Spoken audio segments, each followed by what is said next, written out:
Bienvenidos otra vez a este cuarto capítulo de Criando Conciencia. Hoy vamos a tocar un tema que a mí me parece súper importante, pero sobre el que también hay mucha mal información, y es el tema de los límites. Una de las preguntas que a mí más me hacen los papás es ¿cuándo empiezo a educar a mis hijos? Y creo que esa pregunta es muy bonita porque nosotros en nuestra condición de humanos siempre estamos aprendiendo de todo lo que nos rodea, siempre estamos sacando información y siempre que haya información hay aprendizaje. De hecho, ahorita ya hay muchos estudios que muestran la importancia del entorno del feto mientras que está en la barriga de la mamá.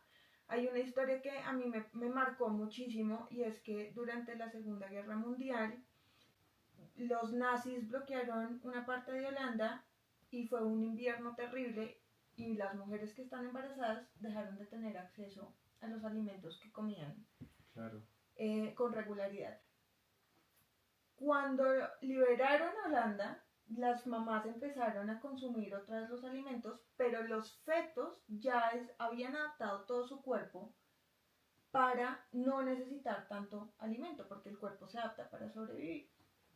Y muchos años después se dieron cuenta de que todos estos niños de mamás que habían estado embarazadas durante el invierno de la hambruna tenían muchos problemas de salud porque tenían acceso a mucha comida y el cuerpo ya no tenía la adaptación para eso. Esa historia me parece súper bonita porque es una forma de entender cómo, incluso desde antes de nacer, la información que reciben los bebés y más adelante los niños cambia toda su vida. Siempre estamos aprendiendo de las cosas que nos rodean. Entonces, la educación no empieza y no termina en ningún momento, sino que es toda la vida estamos aprendiendo, y por eso es que es tan importante desde que somos bebés el tipo de atención que recibimos, el tipo de información que recibimos. Sí, pues digamos que la parte prenatal se ignora mucho a veces, ¿no? Y creemos que es desde que el niño nace y desde que empieza a hablar que en ese momento ya tengo que, boom, ponerme modo educativo, modo límites, modo todo, pero pues realmente la parte prenatal es súper importante. Y justamente, pues uno desde el vientre materno ya puede empezar pues a poner límites y con uno mismo, ¿no? Pues ustedes, digamos, cuando están embarazadas tienen que ponerse límites, no pueden comer todo lo que exista, no pueden tomar, no pueden fumar, no pueden hacer muchas cosas, y ya desde ese momento empiezan a ponerse límites en pro del niño. Eso es súper bonito, nunca lo había pensado así, como que los límites se empiezan a poner desde que la mamá se pone límites a sí misma. Y yo creo que esa es una parte muy importante de esta conversación, porque creo que los papás no sabemos lo que son los límites, y por eso es que vemos tantos papás que dicen, es que mi hijo no me obedece, no me hace caso, no respeta mis límites, pero es porque nosotros como adultos no tenemos ni idea qué es un límite. No es algo que yo le digo a otra persona que haga y que tiene que hacer, eso es una orden. Un límite es algo que yo digo que yo voy a hacer y la otra persona no tiene que hacer nada al respecto. Eso es súper importante porque los límites son un tema de responsabilidad del adulto, como es la responsabilidad de la mamá no fumar y no tomar alcohol durante el embarazo o no comer pescado crudo, por ejemplo. Sí, exacto. No es la responsabilidad del bebé. Y creo que cuando entendemos los límites así, es mucho más fácil entender por qué no nos están funcionando los límites cuando nosotros los ponemos. Un ejemplo clarísimo es, yo le digo a mis hijos que no salten en el sofá y todo el día saltan en el sofá. Otra vez, un límite es algo que tú dices que tú vas a hacer y la otra persona no tiene que hacer nada al respecto. Si tú dices no se saltan las sillas, tú bajas al niño de la silla. Exacto. Tú impides con tu cuerpo que el niño se suba en una silla. Pero ahí hay otra cosa que es súper importante, y es dar una alternativa. Nosotros educamos desde el no, y eso no sirve para nada porque el no no enseña absolutamente nada. No corras, no grites, no, claro. Pero no les decimos nunca qué es lo que tienen que hacer. Exacto.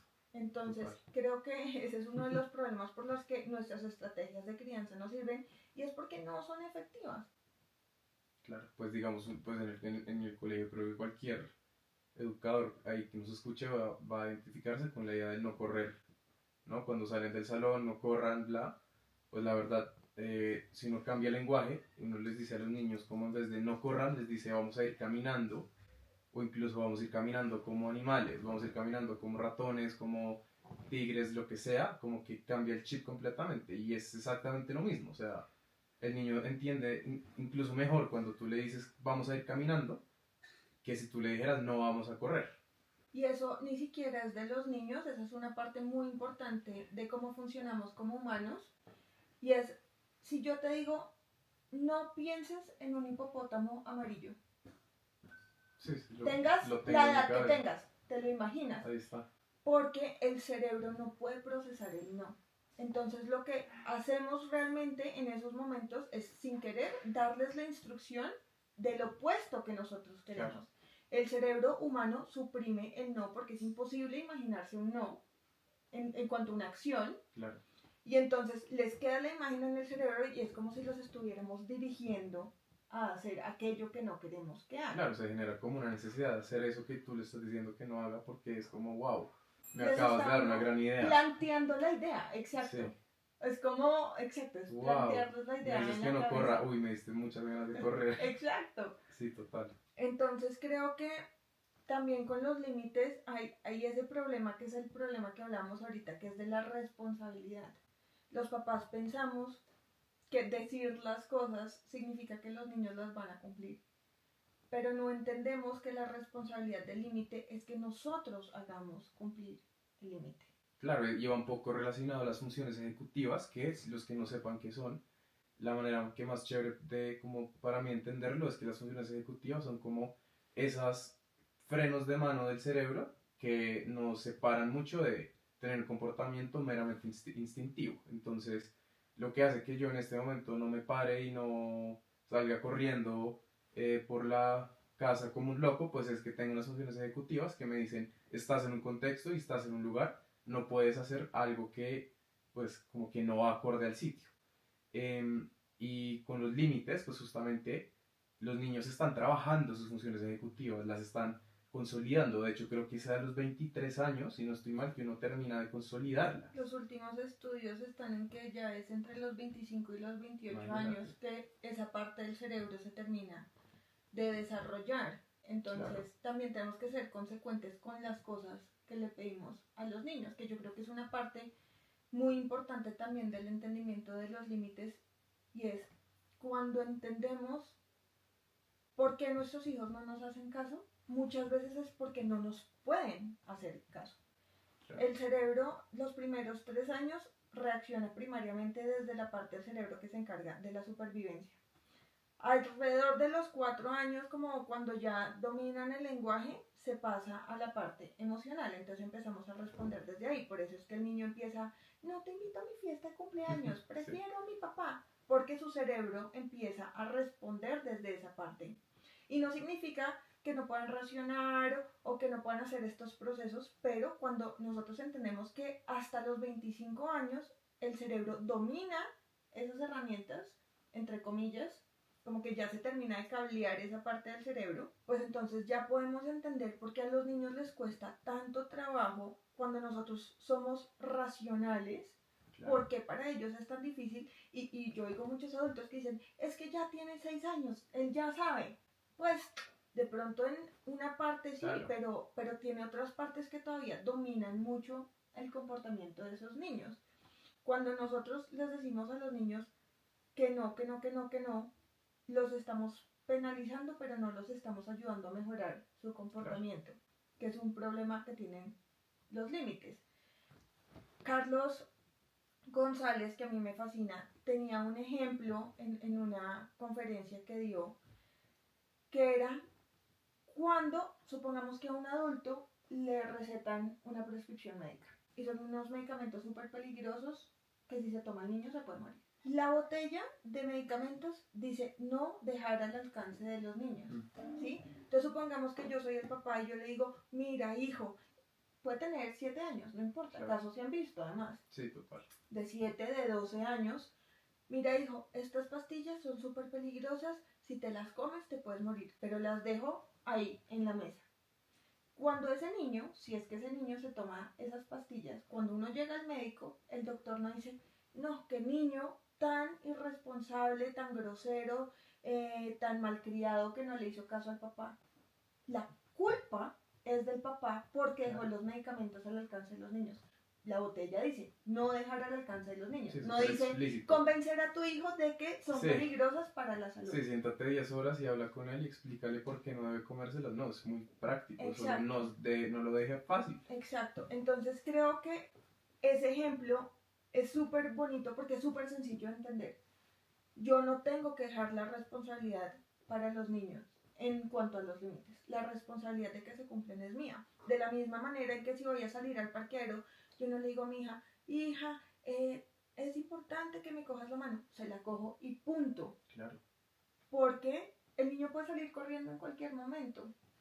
Y eso nos pasa mucho, no sé si has oído casos como que los niños se pierden, claro, o les pasa algo y después el papá regaña al niño. Sí.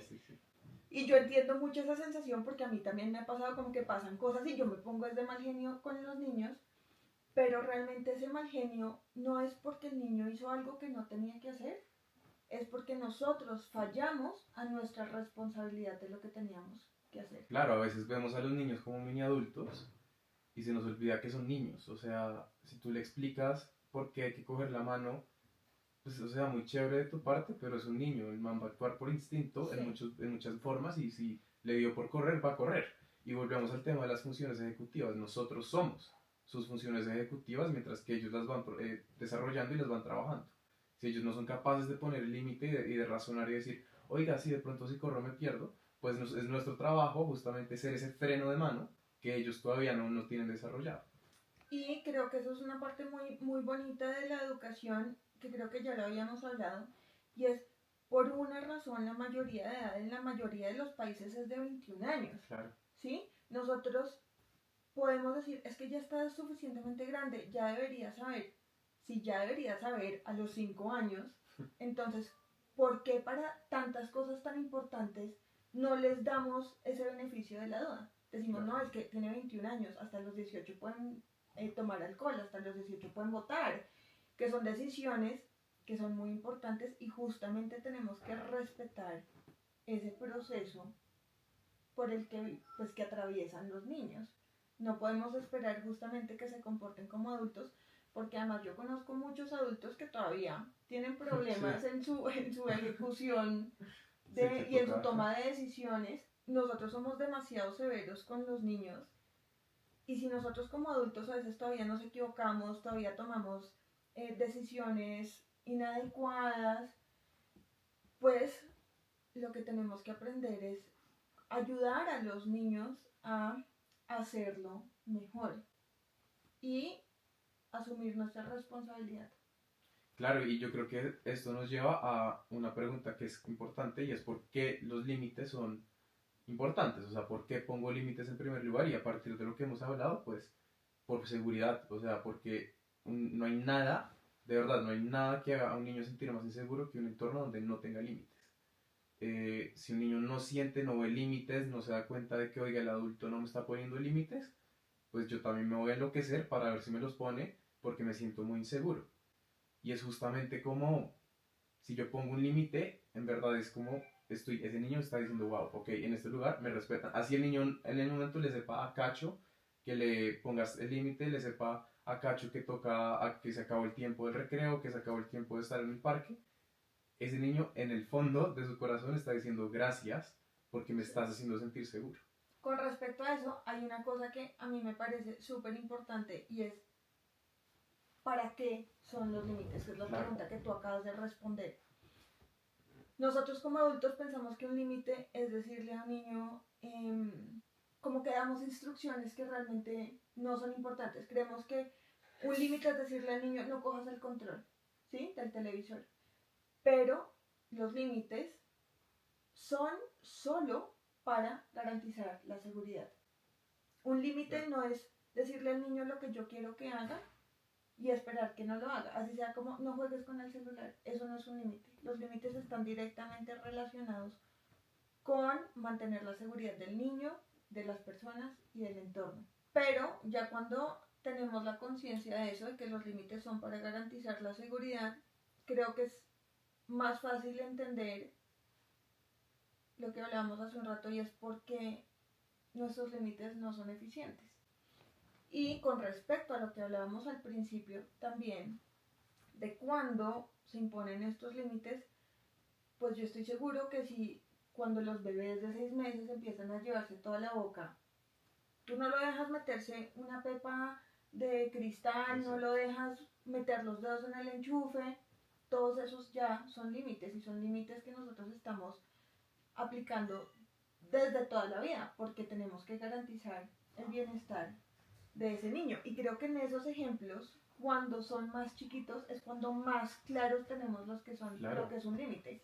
Cuando un bebé de 6 meses llora, no le dicen, ay, qué niño tan malcriado. No, decimos, tiene que tener hambre, o estar incómodo, Claro, o ahí tiene sí el pañal somos, ahí sí sucio. razonamos. Ahí el tema de seguridad Está es con lo que clarísimo. nosotros ponemos límites. No, pero ¿cómo lo voy a dejar meterse esto a la boca porque es inseguro?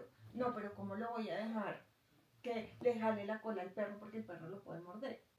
Claro. Ahí es cuando nosotros tenemos más claros los límites, y es cuando menos pensamos que les ponemos límites a los niños. Pero en realidad les estamos poniendo límites Total. todo el tiempo porque estamos garantizando su bienestar. Claro, yo creo que también como con esta desdibujación o como, bueno, esa palabra está horrible, desdibujación, como con esta manera tan equivocada a veces de entender la disciplina positiva o de radicalizarla, yo creo que muchos papás le tienen miedo a poner límites porque creen que un límite es algo súper, es algo como de la restrictiva, y es como, uy, no, si le pongo un límite entonces soy un papá irrespetuoso. No, o sea, a ver, si no le pones un límite, estás como cayendo casi que en el borde de la negligencia. O sea, tenemos que caer en cuenta de que los límites son demasiado importantes, o sea, no son irrespetuosos. No vas a traumar a tu hijo si le quitas la pepa que se está metiendo a la boca. Y con eso pues también es muy importante como tener claro que los niños van a probar los límites, ¿no? Y tenemos Es como, parte de la naturaleza, claro, es como total. lo que tienen que hacer los niños es probar los límites. Y los van a retar, y si tú y una vez lo intentaron, van a seguramente volverlo a intentar y van a volver a probar esos límites, en parte también porque quieren saber qué tan firmes son. Y quieren descubrir también cómo funciona el mundo. Claro. Vale, mi papá me dice que esto es peligroso, voy Vamos a a ver. ver, porque pues eso también es parte de la preparación de la información que el niño necesita recoger cuando sea adulto. Claro. Los niños aprenden por medio de las experiencias y por medio de las prácticas. Por eso es que nosotros, sobre todo tú lo podrás decir en pedagogía, nosotros no le decimos al niño se multiplica así y esperamos que el niño lo haga, sino que el niño tiene que practicar por sí mismo.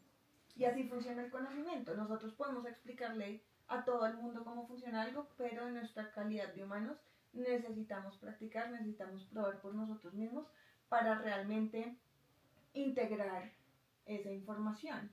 Claro, y ahí surge un conflicto entonces, y es cómo logro mantener límites mientras que permito que el niño explore, ¿no? Y es como el concepto de riesgo controlado que se utiliza muchísimo en la educación experiencial, y es voy a dejar que el niño suba ese árbol porque quiero que pruebe la experiencia de subir un árbol. Sin embargo, yo sé que está en un riesgo controlado, yo estoy ahí. Yo no me voy a ir al otro lado a esperar a que lo suba, no, yo voy a estar pendiente. Sin embargo, voy a dejar que el niño suba al árbol, sienta la madera, se dé cuenta de que es capaz. Pero tú, ¿cómo crees que podemos lograr? Como ese, porque uno como educador, y yo más como educador hombre, como que yo soy muy así, como de riesgo controlado todo el tiempo, como tú eres capaz de hacerlo, y me gusta que los niños como que lleguen a esos límites, y que ellos se den cuenta de que logran hacer cosas arriesgadas dentro de un marco súper como obviamente controlado, pero como mamá, o sea, a veces me da como el instinto paternal y es como, uy, este man de pronto se me va a cascar, pero cómo logras encontrar ese equilibrio entre la exploración libre y el límite. De donde tenemos que partir es que no le podemos proyectar a los niños nuestros miedos, nuestras inseguridades, sino que tenemos que entender al niño como un individuo que tiene que hacer algunas cosas para desarrollarse, ¿sí? Entonces yo creo que uno tiene que ser muy justo en decir, es que esto se siente inseguro, el niño me está diciendo que está listo para hacerlo, ¿cómo puedo hacerlo de la forma más segura? Porque yo creo que muchas veces uno como papá le dice a los niños que no pueden hacer un montón de cosas y son cosas que en realidad no tienen nada de importancia. Y Total. gastamos esos nos. Yo siento que el no es como la plata. Si tú te gastas todos tus nos en cosas sin importancia, el niño deja de respetar ese no. Claro.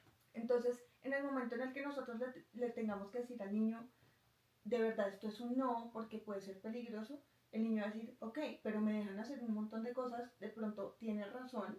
Y ahí, incluso en esos casos, es ver cómo podemos suplir esa necesidad por otro lado. Como hablábamos ahorita, no se trata de decirle al niño, no puedes saltar en el sofá y decirles que te puedes caer y es que te puedes romper la cabeza y es que no sé qué, porque como ya sabemos, esa información no le sirve al niño.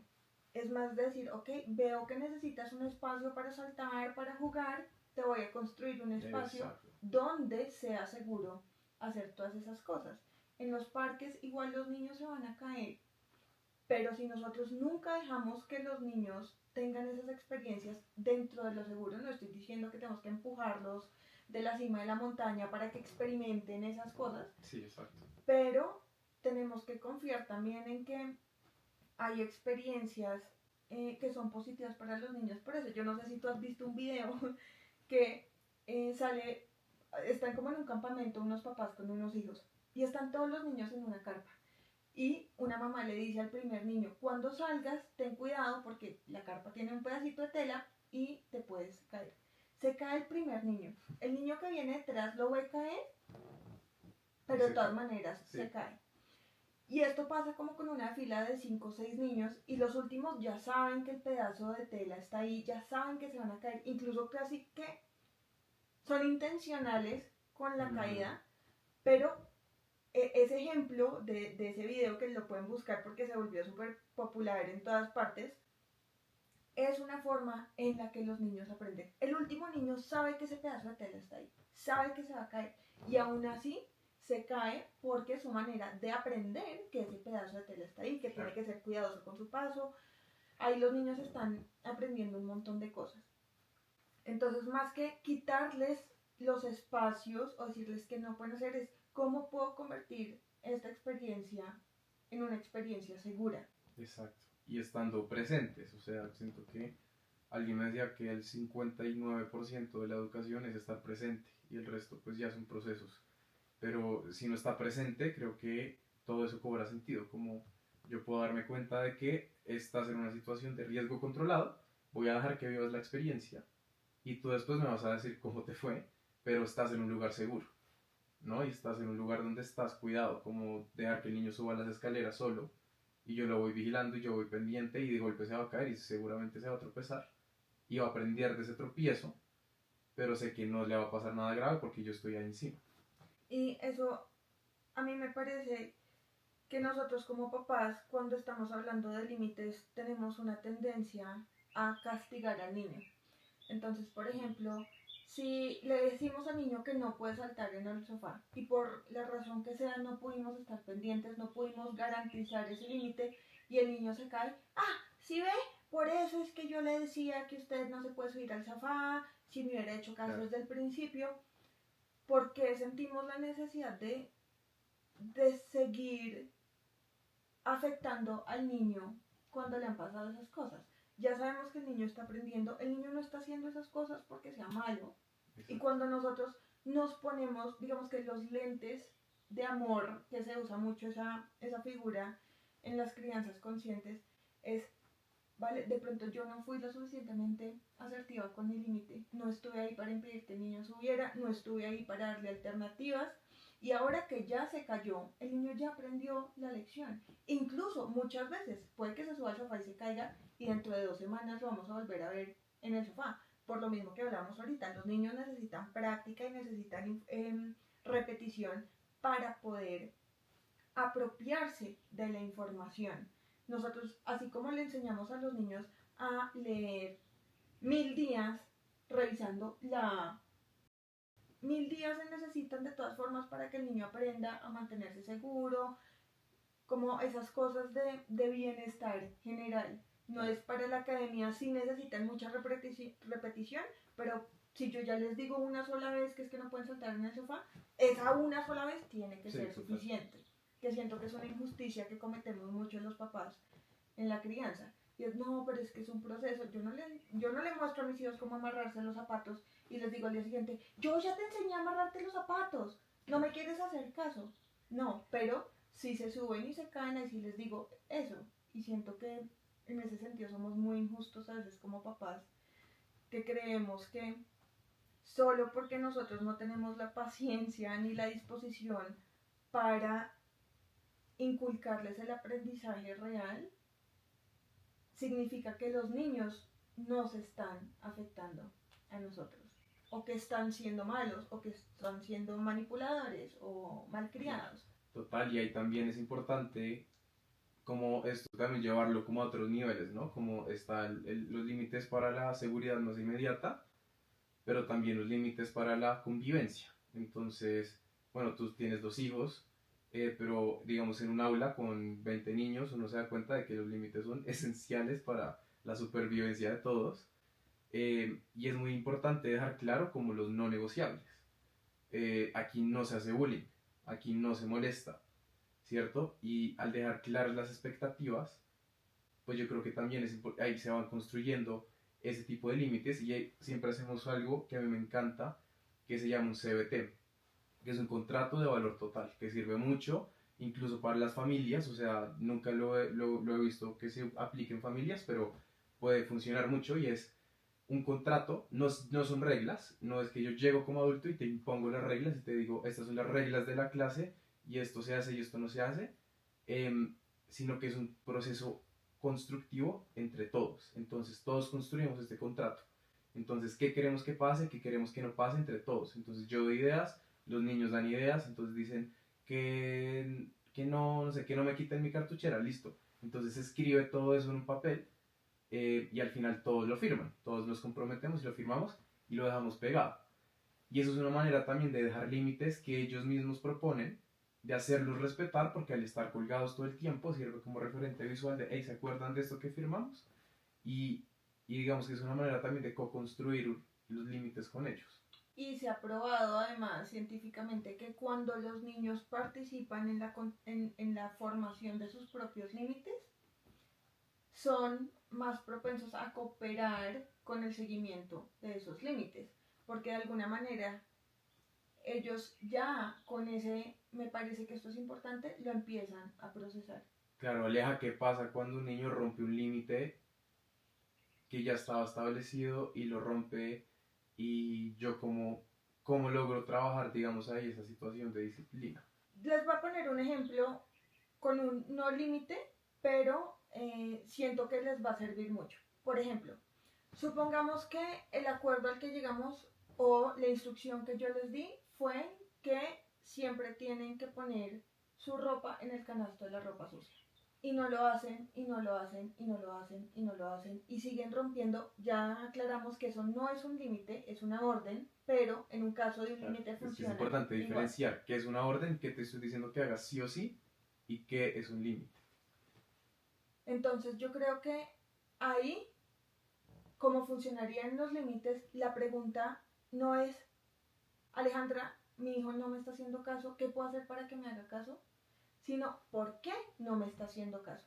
Claro. ¿Qué es lo que nos está faltando para poder garantizar ese límite?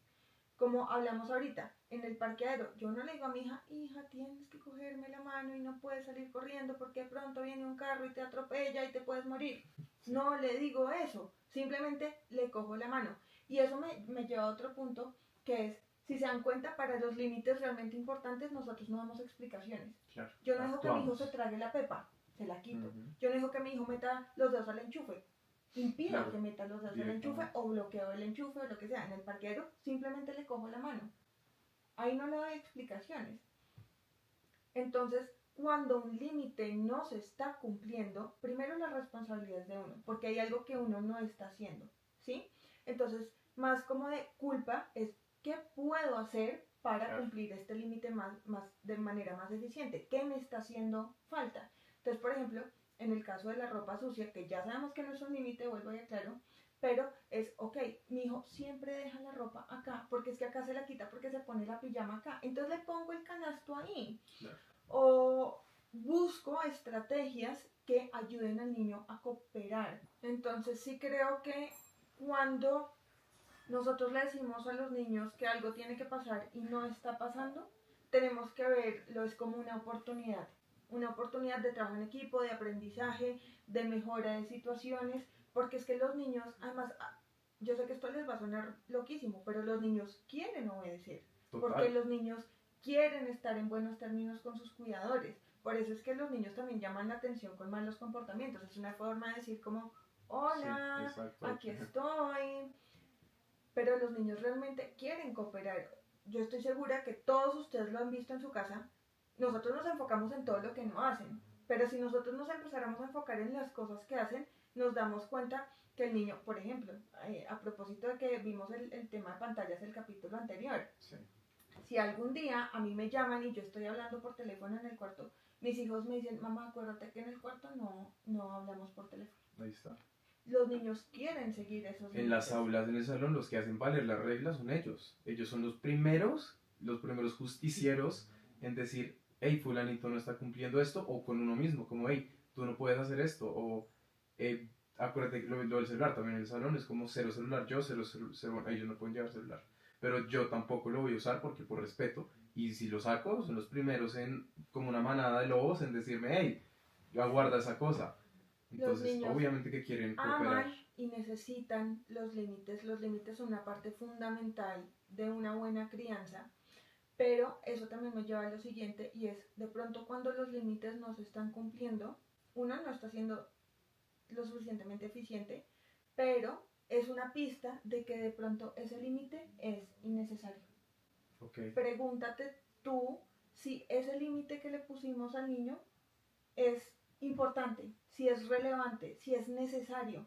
claro. Porque como te decía ahorita, si nosotros empezamos, no cojas el control, no saques la ropa del closet, no sé, que son cosas que hacen los niños que realmente no importan y los niños van a dejar de hacerlas.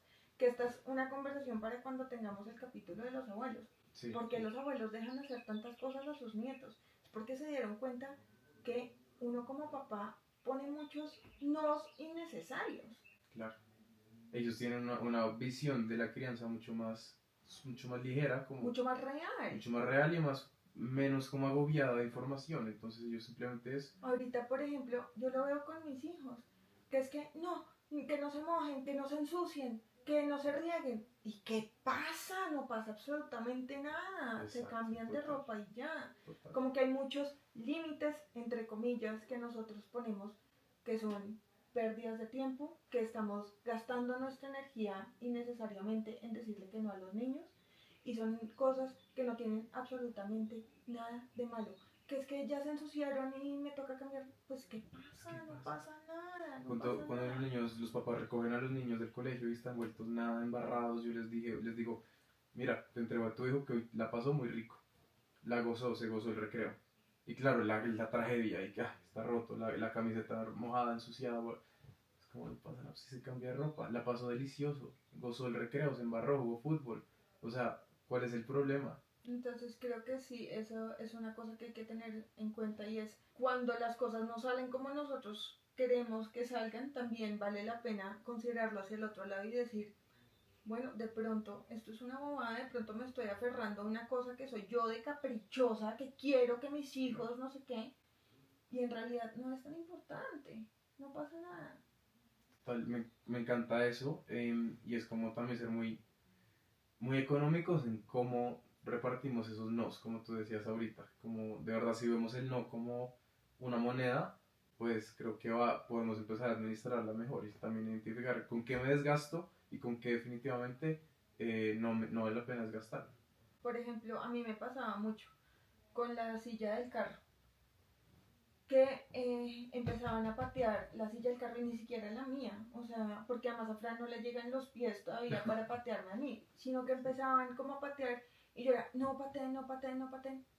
Bueno, en realidad vale la pena que yo me desgaste en este momento que yo use mi firmeza para que hagan una cosa que ni está dañando la silla, ni los está afectando a ellos en absolutamente nada, porque estoy tan empeñada en que no quiero que hagan eso.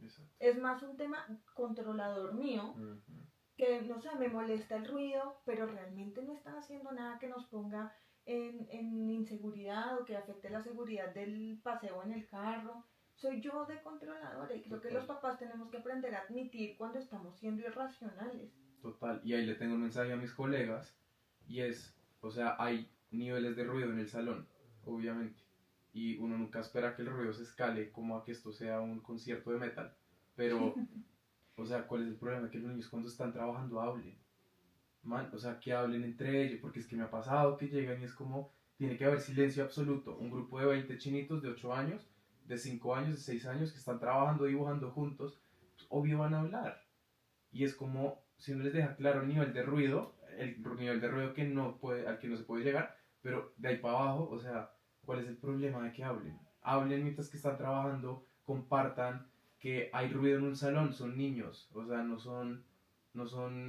oficinistas en De una... acuerdo. No, entonces Sí, sí. y creo que tenemos que ser justos con darles espacios a los niños que sean para los niños. Total. No podemos pretender que los niños se porten como si fueran adultos en miniatura y tenemos que verlos por lo que son y cuando tienen malos comportamientos, el límite se trata de ayudarlos a hacerlo mejor, a estar bien, en vez de pensar que es el niño que tiene un problema porque no me hace caso. Pregúntate por qué no te está haciendo caso. ¿Es tu límite inválido? ¿Es injusto? ¿Es una cosa que realmente el niño por desarrollo todavía no puede cumplir? Claro. Por ejemplo, no es que cómo hago para que mi hijo deje de botar la comida al piso. ¿Cuántos años tiene? 1 año. Pues es lo que tiene que hacer. Exacto. O sea, yo sé que te da mamera recoger la pasta del piso, pero pues es que ese es el proceso en el que está el niño. El niño en ese momento está aprendiendo cómo funciona la gravedad. Va a tirar absolutamente todo al piso y lo va a tirar 1000 veces. Porque dice, yo lo tiré ayer y se cayó al piso, pero de pronto hoy no. Claro, sí. Entonces, ese es el proceso de los niños, ese es el proceso que nosotros tenemos que reconocer, que tenemos que validar, y la crianza y los límites no son un tema del adulto, son una construcción, y pienso que para mí los límites están directamente relacionados a la palabra responsabilidad. Total. Yo soy responsable y si algo no está funcionando es porque hay algo que yo estoy haciendo que se está quedando corto, que puedo hacer diferente. Claro. Porque esa es otra cosa, los papás nos empeñamos en poner los límites todas las veces, de todas las maneras iguales. Entonces, ya le dije 1000 veces que no se puede, pues a la vez 500 uno empieza a pensar como, pues de pronto no me está funcionando la estrategia. Claro. Y me lo dicen los papás, es que le he dicho 1000 veces. Pues a la vez 30 no te diste cuenta que estabas fallando en tu sistema. Claro. No está funcionando, busca tú algo diferente para hacer. Y eso es algo de la pedagogía, y es que la pedagogía es reflexionar, bueno, es muchas cosas, pero uno de los procesos pedagógicos más importantes es yo reflexionar sobre mi propia práctica educativa, y es como decir, ¿qué hice hoy? ¿Qué funcionó? ¿Qué no funcionó? ¿Y qué estrategias necesito cambiar para que el objetivo que yo quiero se pueda cumplir? Y yo creo que todos tenemos que hacer pedagogía en ese sentido. Y eso es un poco como la parte reflexiva de nuestra labor, y es, ok, esto me está funcionando, y ustedes como papás pueden reunirse, pues ustedes dos como pareja, y también hablarlo y como ir construyendo estrategias de decir, esto me está sirviendo, esto ya llevo 20 semanas y esta vaina no ha cogido, pues ¿qué no está funcionando ahí? ¿No? Y quitar la idea de que culpar al niño es la solución, porque cuando el común denominador es que la cosa que tú estás haciendo no funciona, pues el que está proponiendo la estrategia eres tú, no ellos. Y eso me lleva ya para ir acabando el tema, y es buscar soluciones, ¿no? Y es un poco como a veces recurrimos al castigo, recurrimos como de una vez a coger al niño, como a descargar como nuestra frustración de nosotros mismos, como estoy frustrado conmigo mismo porque fallé, lo descargo en el niño, y en verdad cero grave, o sea, son procesos que uno está haciendo y está viviendo y está aprendiendo y uno la va a embarrar toda la vida, pero uno puede buscar soluciones, ¿no? Y cuando hay límites que también se están rompiendo mucho, y que es un tema grupal, o digamos peleas entre hermanos, que es otro tema del que vamos a hablar más adelante. Y bueno, un aula cuando hay casos de bullying o hay unas situaciones ya como que ya es un tema grupal, uno puede hacer algo que me encanta y son las reuniones, ¿no? Que también en familia se pueden hacer y es también buscar un espacio para reunirnos entre todos y hablar de algo que no está funcionando, de algo que como grupo, como familia o como comunidad queremos cambiar. Y también es una manera muy chévere de dejar claros límites y de también escuchar a los niños para también de pronto decir, de pronto este límite es irrelevante para ellos, porque me lo están diciendo, me lo están comunicando, que de pronto eh, poner su nombre en el tablero cuando llegan tarde después del recreo, pues de pronto, ¿por qué no usar otra alternativa? Que todos los niños griten campana, entonces ya es hora de llegar al salón, que, no sé, buscar estrategias entre todos. Ay, con lo que decías de las reuniones familiares, que me parece una forma muy bonita de cerrar el episodio de hoy, es que nosotros pensamos que para que los límites se cumplan tenemos que ser más severos, ¿sí? Y en realidad el límite no se trata de ser más severo, sino que se trata de tener la conexión primero. Eso. Esto es para las reuniones familiares y para las reuniones en los colegios. En vez de decir, es que ustedes no me hacen caso, yo siempre empiezo en esas reuniones, nosotros las hacemos en nuestra casa. Súper. Empezamos con algo que nos conecte, que nos parezca rico a todos. Puede ser un juego de mesa, puede ser cocinar una pizza, puede ser salir al jardín a jugar escondidas, cualquier cosa que nos conecte. Y ya después, cuando estamos conectados, cuando todos estamos trabajando en sintonía, yo empiezo siempre por algo mío. Oigan, esta semana noté que perdí la paciencia porque, no sé, en estos momentos. Ok, entonces me ocurre que lo que puedo hacer es esto, si necesito ayuda, pido ayuda, está bien, y luego ya paso a la siguiente cosa. Por ejemplo, en el ejemplo de la ropa, entonces le diría a mis hijos, noté que no estamos poniendo la ropa en el canasto de la ropa sucia. ¿Qué se nos ocurre que pueden hacer? Siempre, siempre, como el adulto, empiezo yo primero con una sugerencia. Entonces digo, me parece que podemos cambiar el canasto de lugar porque de pronto es el lugar del canasto.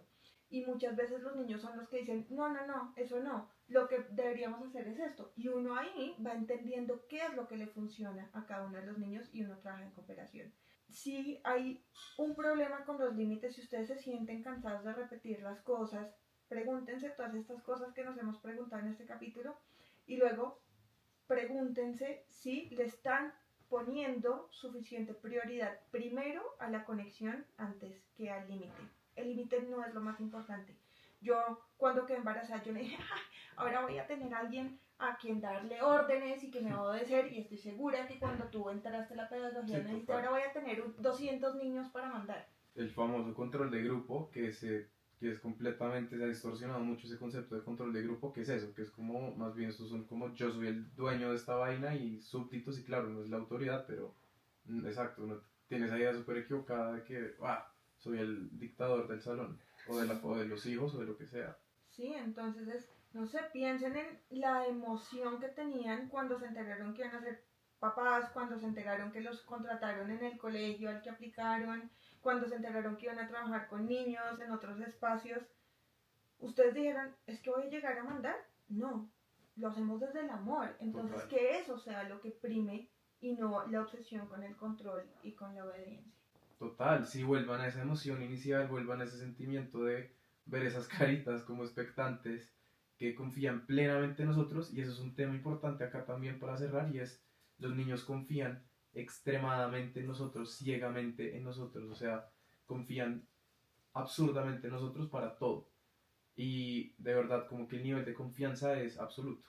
Entonces tengamos eso en cuenta, como que ellos ya confían plenamente en nosotros, ya saben que estamos, ellos asumen que nosotros estamos extremadamente, o sea, que tenemos el control de todo, a veces están equivocados, pero ellos creen que ellos está la confianza que ellos van a decir, este adulto no me va a dejar caer, y por eso a veces nos prueban, y por eso a veces joden y ponen y prueban los límites y van un poco al extremo porque están diciendo este adulto realmente le importa y quiero a veces saber hasta qué punto le voy a importar.